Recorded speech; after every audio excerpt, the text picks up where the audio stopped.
আসসালামু আলাইকুম, কেমন আছেন সবাই? মাস শেষে নতুন বছর, আজকে সাধ্যের মধ্যে ছোট্ট আয়োজন করব ননদ ভাবির জন্য। এখানে আমি ফ্রেশ দেখে 3টা পুঁটি মাছ নিয়েছি। প্রথমেই আমি মাছগুলো কেটে বেছে পরিষ্কার করে নিব। ননদ ভাবির সম্পর্ক এক এক পরিবারে এক এক রকম হলেও ভাবিকে কিন্তু আমার বোনের মতোই লাগে। তার নাকি আমার হাতে ফিশ ফ্রাই খেতে মন চায়। শুনেছি মায়ের পরেই নাকি বোনেরা বেশি আপন হয়। এই দুনিয়াতে আমার তো আর বোন নেই, তাই বোনের ভালোবাসা কি বুঝিও না। মাছগুলো ভালো করে পরিষ্কার করে নিয়েছি, আর এবার সব ধরনের মশলা সুন্দর করে হাতে মেখে নিব। ভাবিরা যখন এসে তাদের পছন্দের খাবার খেতে চায়, আমার মনে হয় বোন থাকলে এমনই করতো। অল্প কিছু সময়ের জন্য মাছগুলো ম্যারিনেট করতে রেখে অন্যদিকে সবকিছু গুছিয়ে নিব। ইদানিং কোনো কিছুই মনে থাকে না, কেন যে এমন হয়েছে জানি না। আমি তো লবণ দিতেই ভুলে গিয়েছিলাম। এখানে আমি পরিমাণ মতো লবণ দিয়েছি, আর এবার সুন্দর করে ভেজে নিব। ছোটবেলা মায়ের হাতে মাছ ভাজা এত বেশি পছন্দ করতাম, এটাকেই আমরা এখন ফিশ ফ্রাই বলি। ভেবেছিলাম বছরটা মনে হয় একা একাই শুরু করতে হবে, কিন্তু না। এই সময়ে পরিবারের মানুষ পেয়েছি, আপন মানুষ কাছে পেয়েছি। সকালবেলা উঠেই আমি সবজি ভাজি করছিলাম, অন্যদিকে কিন্তু আমার মাছ ফ্রাই প্রায় হয়ে গেছে।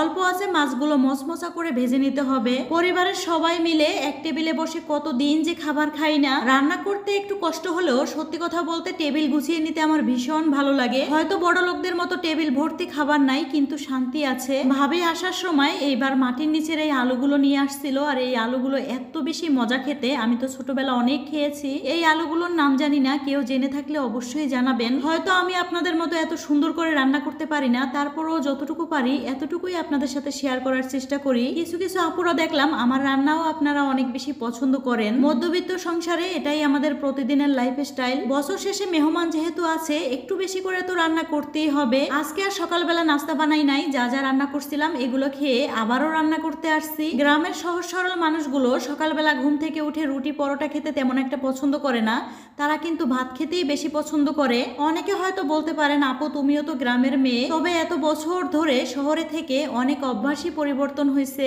কথা বলতে বলতে রান্নাটাও বসিয়ে দিলাম। মাছ দিয়ে তরকারি রান্না করলে দেখবেন মাছ খেতে মন চায় না, তরকারিগুলোই খেতে বেশি মজা হয়। আমরা দুইজন যখন থাকি, অনেক সময় রাতে একটা ডিম ভেজে দুইজনে খেয়ে নিই। বাসায় মেহমান থাকলে আমার চেয়ে আমার জামাই বেশি খুশি হয়, কারণ এই সময় সবাই কিন্তু একটু বেশি বেশি রান্না করে। জামাই ফোন করছে, আমি তো রান্না রেখে বাসার নিচে গিয়েছিলাম। সন্ধ্যাবেলা নাস্তা বানানোর জন্য কিছু জিনিস দরকার ছিল, এইদিকে তো আমি ডাল রান্না করে নিচ্ছি। দেখবেন সময়ের সাথে সাথে মানুষের রুচিরও অনেক বেশি পরিবর্তন আসে। একটা সময় প্রতিদিনই আমাদের বাসায় ডাল রান্না করা হতো, ডাল ছাড়া তো একটা দিনও চলতো না। এখনো রান্না করি, তবে মেহমান আসলে একটু বেশি রান্না করা হয়। এই শীতের মধ্যে বিদ্যুৎ চলে গেছে, অন্যদিকে তো বিকেল বেলা তেমন একটা রোদ থাকে না, রান্নাঘরে তেমন আলোও নেই। মনে হচ্ছে চারপাশ একেবারে অন্ধকার হয়ে আসছে। আজকে কিন্তু সন্ধ্যাবেলা অনেক মজা করে নুডলস রান্না করেছিলাম, আর আমি যে কেমন করে খাচ্ছি মনে হয় যেন কত বছর খাবার চোখেও দেখি নাই। অন্যদিকে তরকারি রান্না প্রায় শেষ, এক চুলায় ভাত রান্না বসিয়ে দিলাম। ডাল একটু সময় নিয়ে রান্না করলে দেখবেন খেতেও অনেক বেশি মজা হয়। আর এই ছিল বছর শেষে পরিবারের সাথে ছোট্ট আয়োজন। তো যাই হোক, সবাই ভালো থাকবেন। আজকের ভিডিওটি এ পর্যন্ত।